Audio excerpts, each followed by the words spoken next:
Hey guys, I was just going through some of my tackle and I found something that I've thrown a bunch, but sometimes I encounter people that haven't seen this bait yet, so I wanted to show it to you. And this is a live magic shad on a vibrating jig or chatterbait. Just look at it, you can tell it's going to catch fish, but I still find people that haven't thrown this thing yet, so I wanted to make a video on it. Basically, this is a Phenix vibrating jig. It's one of my favorite brands. It just tends to not roll over as much, and seems like I get a lot more hookups with it. But it's got a thinner blade on it. It's got a really sharp hook, and they got some really cool custom colors. And this is sun perch right here. It's got a little orange belly, watermelon red skirt, and it actually matches the live magic shad, which is made by Lake Fork Tackle, if you haven't heard of those guys. But really cool bait right here.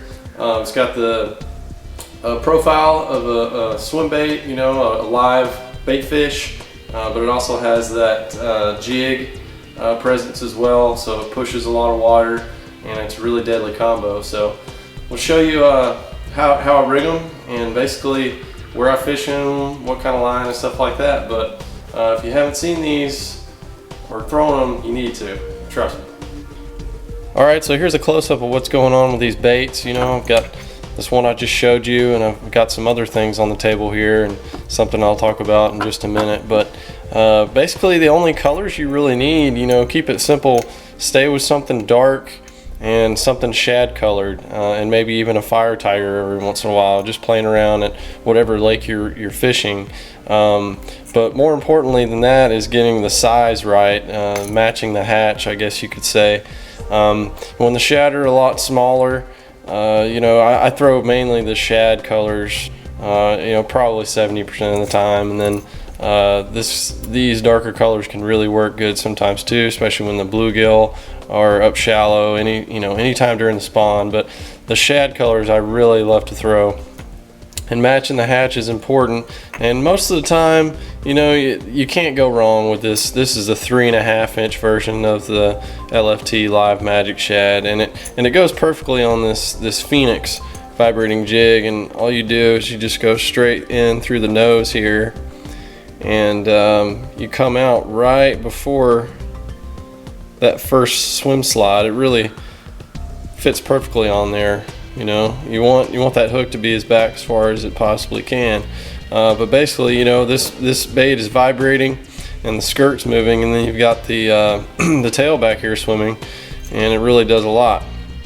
One thing you want to do is actually trim this skirt up, especially if you're throwing the shorter version. And the reason behind that is this skirt will actually hang down a little bit farther than the swim slots, and that can actually impede the action of the swim bait. So all I do is just lay your skirt down, and then, you know, just cut it basically right behind the hook.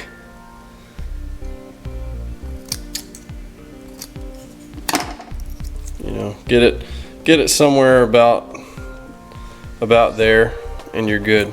And just thread it on and go. Now when the bait fish are a little bit bigger, the bass are chasing bigger fish, you know, usually post spawn and stuff like that, this 4.5-inch version of the Live Magic Shad will work better.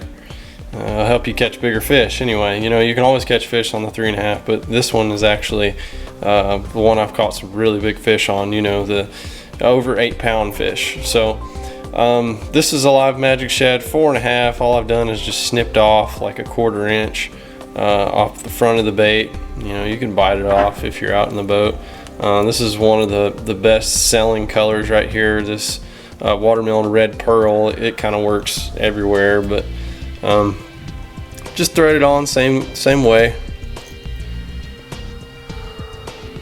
and come out. And what you can also do is put a little dab of super glue at the top there at the nose, and that'll help keep the bait on there for a long time. But you can catch a lot of fish on these baits before changing to a new one. But getting that hook right behind, you know, before the first swim slide is important, and making sure your skirt is out of the way is important as well. But that's the the second way you can throw it, and then what you can do is totally take the skirt off. And you know, if you're fishing a lot of clear water and you're having trouble getting bites with the skirt on, just try this. Just try putting it on without a skirt, and that's really getting into more of the swim bait type look, but you still have the thump of that blade up front. So that bait right there, just that alone, I've caught a lot of big fish on. And then, you know, as a final deal, you guys that are around a lot of clear water, you're having a lot of trouble getting bites on that skirted, the bladed jig, try this. This is a lot more subtle. This is a scrounger. This is a 1/4 ounce, and it's not going to put out the thump of that chatterbait, but it also doesn't have the skirt, and it's just a more finesse type presentation. And I almost always throw that 3.5 inch Live Magic shad on the back of it. You can throw other baits on it, but this little bait right here, the combination, when you're in a little tricky situation, the fish aren't biting that chatterbait as well, this one's really good. So that's all the ways you can throw it. Alright, now that you got the rigging down, guys, it's really simple after that. Line, I throw 15 to 20 pound fluorocarbon based line, something I can throw really far. You can even get away with 12-pound tests if you're fishing real clear water.